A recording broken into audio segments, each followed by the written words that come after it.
Welcome back, everybody, to another episode of My Name is Dad. In this episode, we are back doing sports, talking college football, Week 10, and the NFL Week 9, already halfway through the season.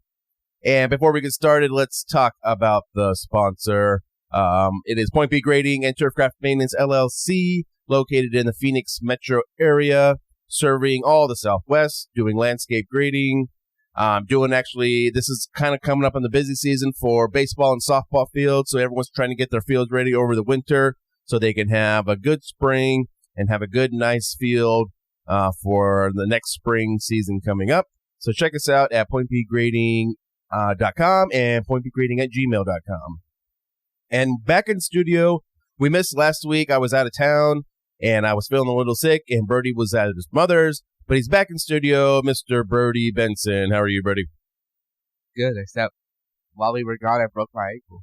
Brody plays freshman football, and the week that we took off, Brody had a game in Lake Havasu. He got hip drop tackled and fractured his ankle, almost as bad as Cam Scadaboo. Right? Yeah. Not as bad, but almost. Almost as bad. So Brody has a cast on right now. And he's in good spirits. He's going to try to go trick-or-treating tonight, but we'll see what happens. We'll see how far he makes it on his scooter. Yeah. All right, let's recap college football Week 9. And coming out of Week 9, another coach gets fired. Mr. Brian Kelly of LSU gets canned after losing at home to Texas A&M. LSU has a record of 5-3, a winning record, but they are out of the college football playoffs after that loss. And, Brody, what is happening with these coaches? What is going on? Why are all these coaches getting fired, even if they have a winning record? I actually don't know. I couldn't tell you.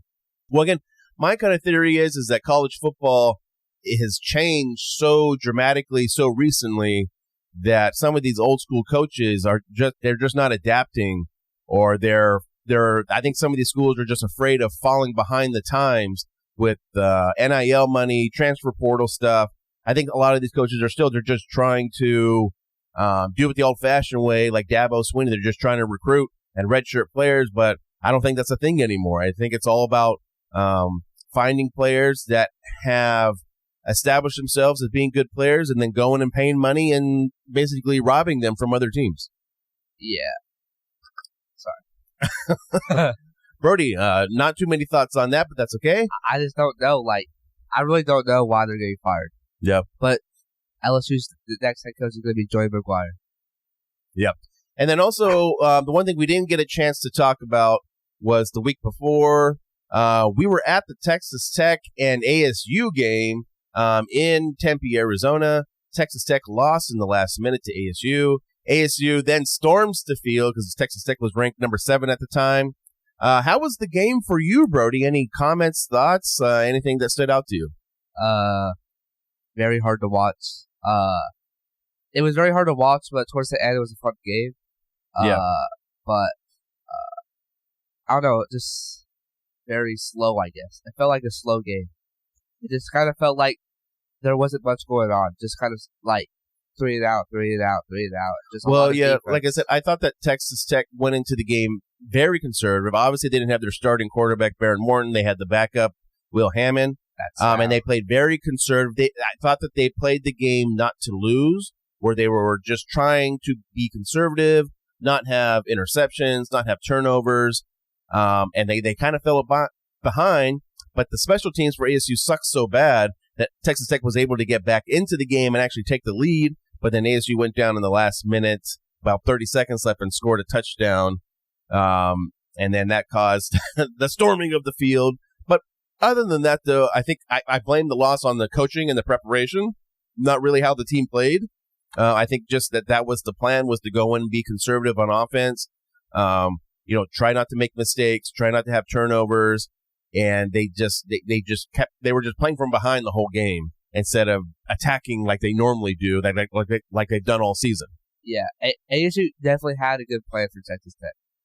All right, and the next thing we haven't talked about, I mean, we've talked about, but not on the podcast, is tortillas are being banned at Texas Tech home games. So if you don't know, for the opening kickoff, the entire stands is supposed to throw tortillas in the air. This goes back a long way, where the rumor is that some other coach, like Baylor coach or somebody, Texas A&M coach, whoever it was like, why would, he said, why would any players ever want to go to Lubbock, Texas? All they have is cactuses and tortillas out there. So ever since then, the Texas Tech fans have thrown tortillas in the air for the opening kickoff. But the Big 12 is really cracking down on things being thrown, not just tortillas, but everything onto the field. But the tortillas, which are nice and soft flour tortillas, are now banned, and the tradition is gone, at least for this season. I don't really like it, I guess. You just take away a team's tradition. It's like you take away FSU's war chant and stuff like that. So yeah, I guess Texas Tech has kind of made a problem with not doing it on just the first opening kickoff. They do on almost every kickoff now. Yeah.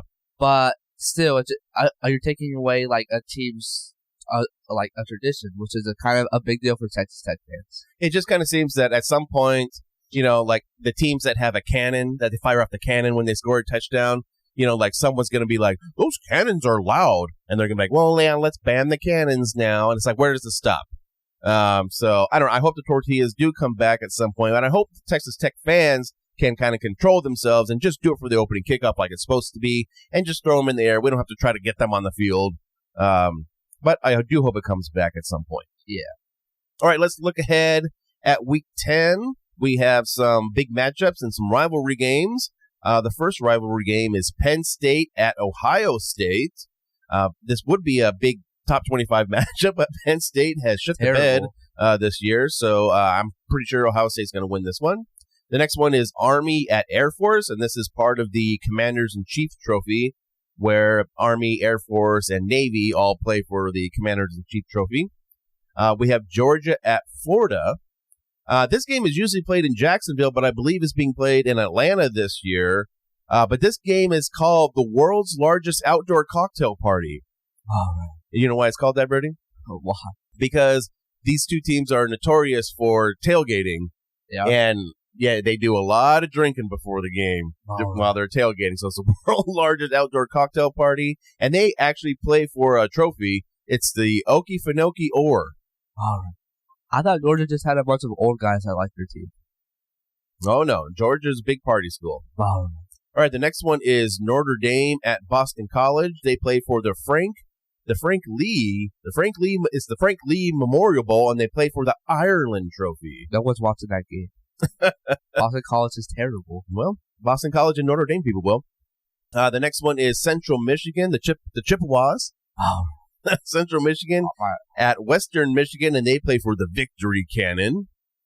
We also have Washington State at Oregon State in the Pac-2 championship game. Wait, championship game? Well, it's just because there's the only two teams in the Pac-2. Oh. So this is the time they play each other. So it's the Pac-2 championship game. Hawaii at San Jose State is a big-time rivalry, I guess. And this is the Dick Tomey Legacy game, and they play for the Dick Tomey Legacy Trophy. What? Yeah. So apparently this Dick Tomey guy was once the head coach of both schools. He was the head coach of Hawaii, then he was head coach of San Jose State. So that's how that rivalry started.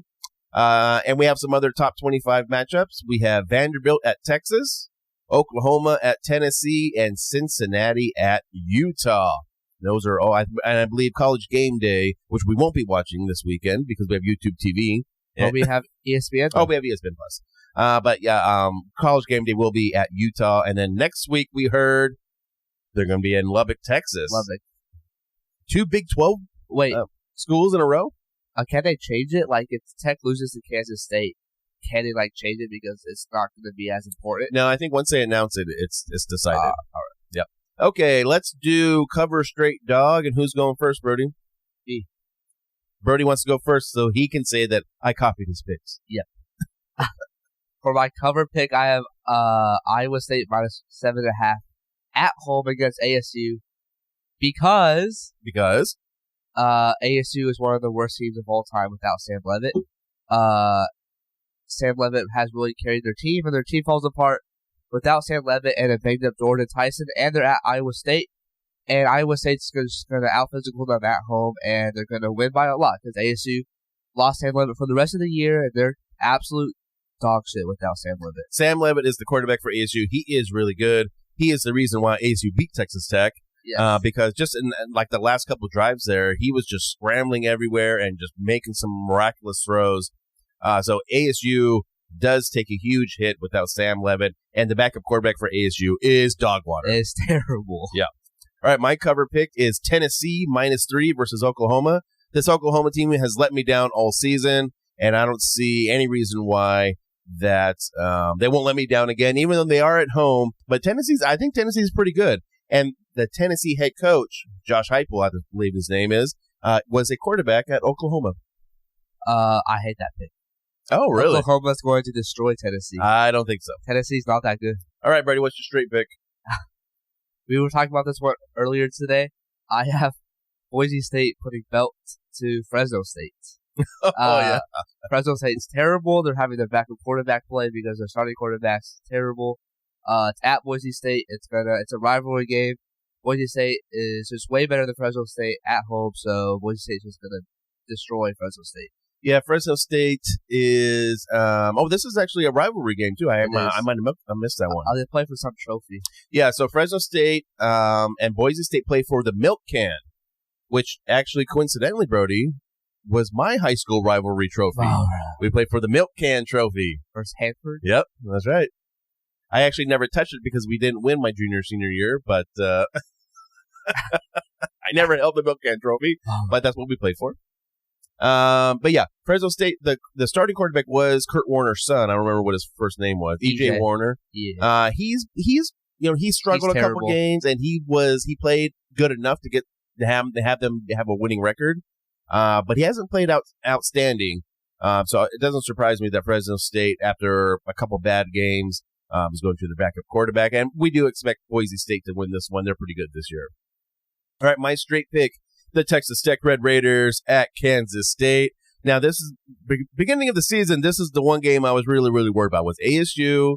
Actually, all the Big 12 road games for Texas Tech because they've always played terrible on the road. But Utah, Arizona State, and Kansas State. Now, Kansas State has struggled this year, but they are playing better lately. But Texas Tech gets their starting quarterback back, and the Texas Tech defense is so good. That's what is keeping them in these games and winning these games on the road for them, and I imagine the same thing happens again. Definitely, I like that pick. All right, what's your dog pick, Brody? My dog pick is Vanderbilt +3 at really? Texas. This is something right here. When I saw this game, I was like, "There's no way Vanderbilt was the underdog." I guess they're at Texas, but Texas is absolute terrible, and especially without Arch Manning, they're absolute terrible, and with him. But Texas, yes, they have a winning record, but they barely beat the worst teams in the SEC.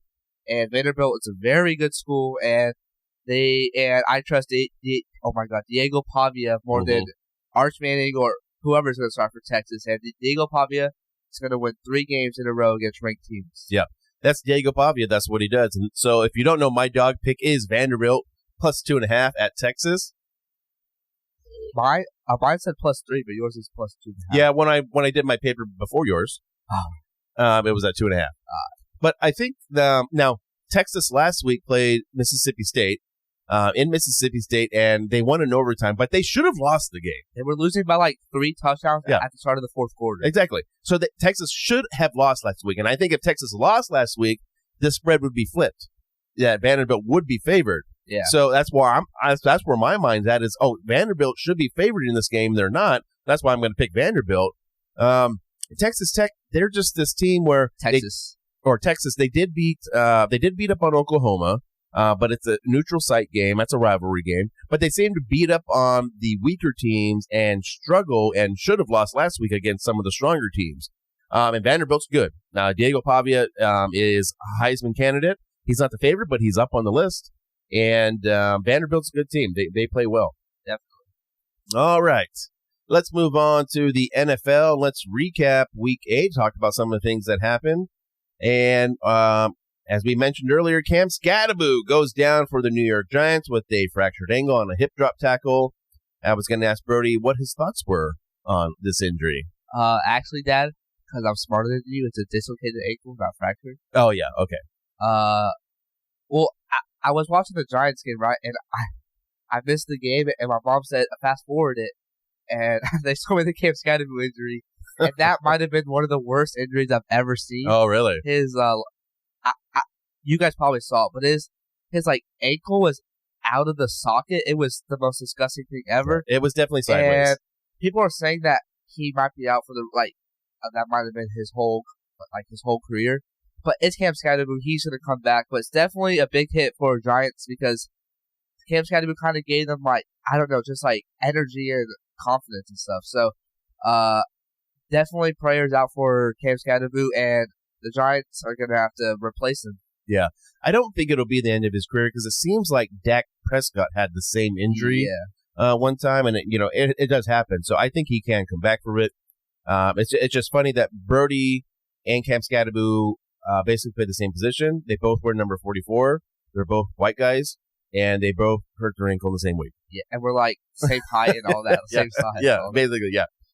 All right, so if we're taking a look at Week 9, there's maybe still a little debate, but Kyler Murray looks like he will be back for the Arizona Cardinals. But if he does come back and start, Birdie, what do you expect will happen? We win because Kyler Murray is 3-0 against the Cowboys. Has never lost in the Cowboy Stadium.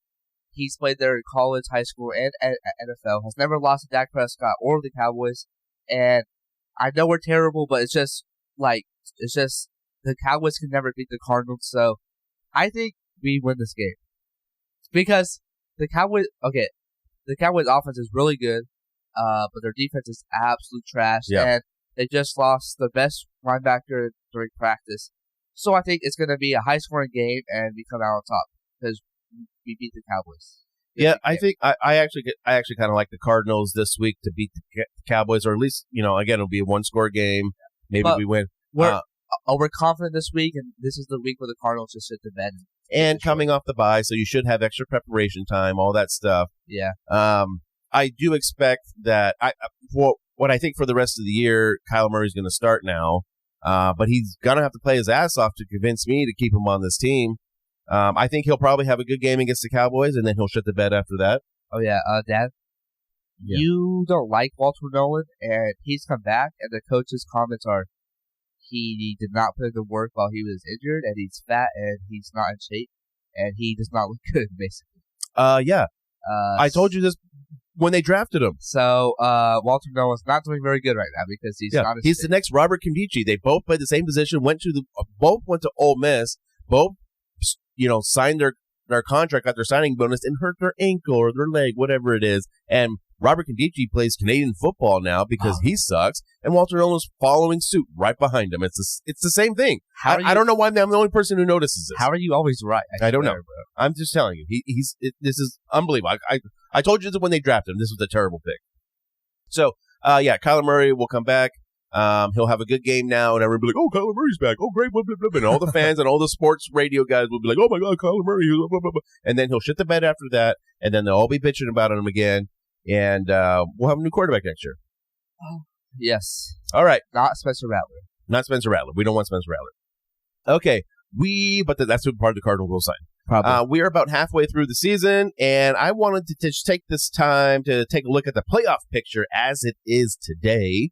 So let's start with the AFC. The number 1 seed would be the Colts. I have a crazy thing. The trade deadline's on Tuesday. The Cardinals lose to the Cowboys on Monday. We trade Kyler Murray for J.J. McCarthy. Now, I think if the Cardinals were going to trade Kyler Murray, they would have done it during the bye week. Maybe. Mm-hmm. All right, so the number 1 seed as it is today, the Colts are 7-1. The 2 seed is the Patriots at 6-2. 3 is the Broncos at 6-2. The 4 seed is the Steelers at 4-3. The 5 seed is the Bills at 5-2. Chargers 5-3 are the 6th seed, and at the 7th seed, the Chiefs 5-3. And then I would say some teams that are still alive in the AFC are the Jaguars, Texans, and Bengals. And I have, if you are 2-5 or worse, you are out of the playoffs in my book. Definitely. All right. So, Brody, what do you think? Is this kind of how it's going to be at the end, or do you think Jaguars, Texans, Bengals can work their way in? Do you think the Chiefs will remain the 7th seed? It's going to be a big game. They're playing the Bills this week, so that's definitely a big factor right there. And can the Colts, who everyone keeps waiting for them to kind of come back to earth, haven't they? Keep scoring 30-plus points a game, and they look like the number one team in the AFC. What do you think about this AFC playoff picture, Brody? It's not going to be like that. The Colts are going to be in the top 4 because they're going to win their division. Mm-hmm. I think the Chargers win their division. I think the Chiefs still make the playoffs. They're like 5 seed. But I think the number 1 seed is going to be the Bills. I think the Colts fall off. And the Bills, they play in a very bad division besides the Patriots. Yeah. They kind of own the Patriots. So I think it changes a lot. But the only team I can kind of see getting in the playoffs that's not in the playoffs right now is the Jaguars. I don't really see the Texans. I don't really see the Bengals. But the Jaguars, I could see making the playoffs. Well, so I probably should have put the Ravens in here because they just won. Oh, yeah, the Ravens. They're 3-5 now.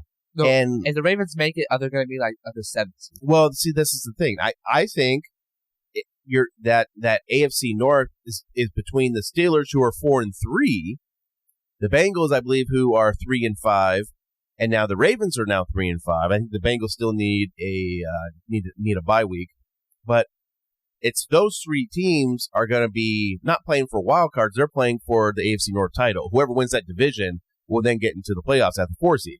Now, the other one is if the Bills can beat the Chiefs, then they're in a battle with the Patriots for the AFC East championship, and that'll be a 1-2 seed. Whoever probably wins that division. And then, if the Colts can keep going, there's really nobody in the South that's going to really challenge them for that division title. I don't think the Jaguars can. So the Jaguars, to me, are playing for a 6 or 7 seed. 6-7. And then the other one, and then the Texans are 3-5. I think they're even a game behind. So the Texans lose one more game, and they might be out of it. Yeah. So, I would say the Ravens, Steelers, and Bengals maybe have a chance in the AFC North division. And the Texans still got to play the Colts twice, I think. Yeah. So. Yeah. All right, let's take a look at the NFC. Right now, halfway through the season, the Packers would be the 1 seed. They're 5-1-1. The 2 seed would be the Eagles at 6-2. 3 is the Buccaneers at 6-2. 4 is the Seahawks at 5-2. The 5 seed is the Lions 5-2. The 6 seed is the Rams 5-2. And then the 7th seed right now is the 49ers at 5-3. Still alive are the Chicago Bears, the Panthers, Cowboys, Falcons, Vikings, and Commanders. What about the Cardinals? Cardinals are not in the playoff picture. I think the top 4 is going to stay the same except for the Seahawks. I think the Rams are going to win the division. The Rams I think are the I don't know, they just look the best. I think Sam Darnold and the Seahawks are going to fall off. I can't really remember who you said. I don't think the Niners make it. Yeah. And the 7th seed, I have the Cardinals being the 7th seed. Yeah. Well, see, the only thing right now is the Cardinals. the Packers are 5-1-1, and that's why they're the 1 seed. I think they edged it out over the Lions. You think so? But that's the thing is the tie that they have is actually helping them right now. But sometimes those ties by the end of the year will hurt you because you didn't have that extra win. So the Lions, Packers, probably, and Eagles are going for the 1 and 2 seed. The Buccaneers, if they can get healthy on offense and get some wide receivers and a running back for Baker Mayfield, they can keep going. And the NFC South is not the greatest either. Rams can overtake the Seahawks, so they're battling for the 4 seed. Then you got the Niners, Bears, Panthers, Cowboys, Falcons, and Vikings. Commanders are all going to be playing for that 7th seed. If the Commanders can get Jaden Daniels back, then I think they can make it. But if he's injured, then I don't know about the Commanders. Yep. All right, Brody, let's move on to Cover Straight Dog. And what's your cover pick? My cover pick is the Bills +2 versus the Chiefs, at home versus the Chiefs. Okay. So you like the Bills this weekend against the Chiefs? Yes. I think the Bills team is better than the Chiefs.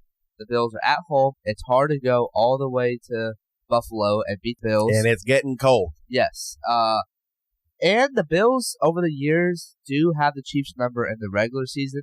Yes. And I think Josh Allen edges it out versus the Chiefs at home and beats Patrick Mahomes. Yep. All right, my cover pick is the Jacksonville Jaguars -3 at the Raiders.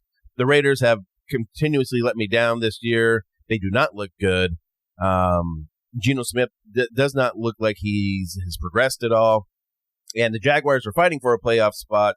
So I will take the Jaguars, even on the road. But this is beautiful weather in Las Vegas right now. And it's not the greatest home field advantage for the Raiders anyways. So Jaguars -3 in Las Vegas. Yeah. My straight pick, I have the Patriots beating the Falcons at home. The Falcons are not very good, I think. They have a couple good weeks, but overall they're not very good. This Patriots team and Mike Vrabel is really, really good. Drake May is the next Tom Brady. Drake May is one of the best quarterbacks.